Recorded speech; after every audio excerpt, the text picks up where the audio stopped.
নমস্কার বন্ধুরা, eternal truth YouTube চ্যানেলে আপনাদের সকলকে স্বাগত।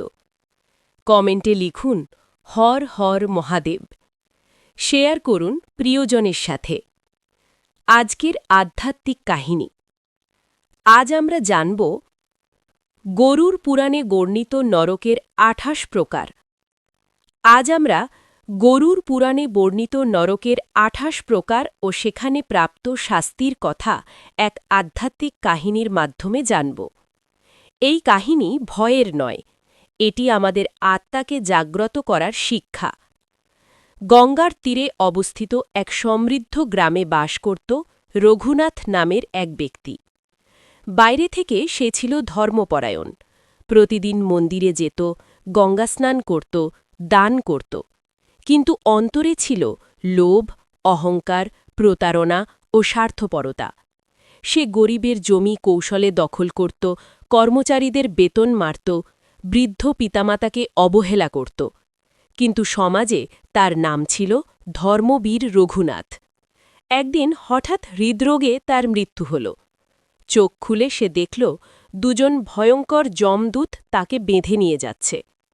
রঘুনাথ চিৎকার করে বলল, আমি তো দান করেছি, আমি তো পূজা করেছি, আমাকে কেন এভাবে নিয়ে যাচ্ছ? যমদূত শান্ত গলায় বলল, দান ছিল লোক দেখানো, পূজা ছিল স্বার্থের জন্য, কর্মফল থেকে কেউ মুক্ত নয়। তারপর শুরু হল নরকের ভয়ঙ্কর দর্শন। যারা অন্যের সম্পদ ও স্ত্রী ছিনিয়ে নেয়, শাস্তি অন্ধকার ঘরে বেঁধে রেখে অনাহার ও প্রহার। রঘুনাথ দেখল লোভীদের আর্তনাদে চারিদিক কাঁপছে।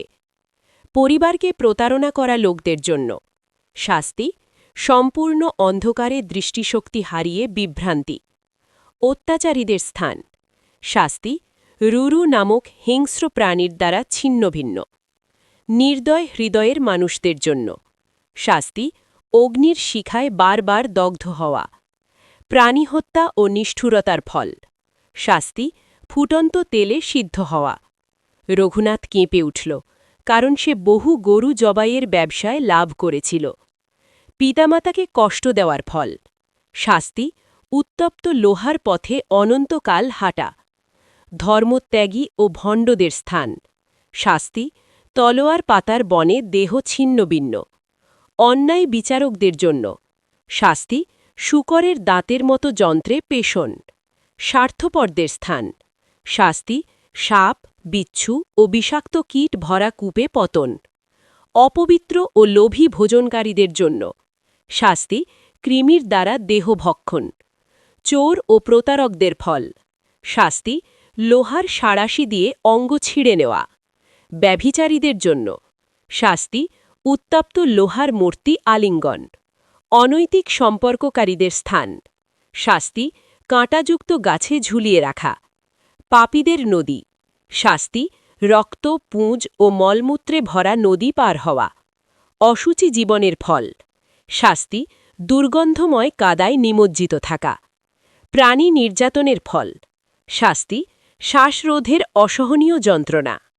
অন্যায় শাস্তিদাতাদের স্থান শাস্তি নির্মম প্রহার।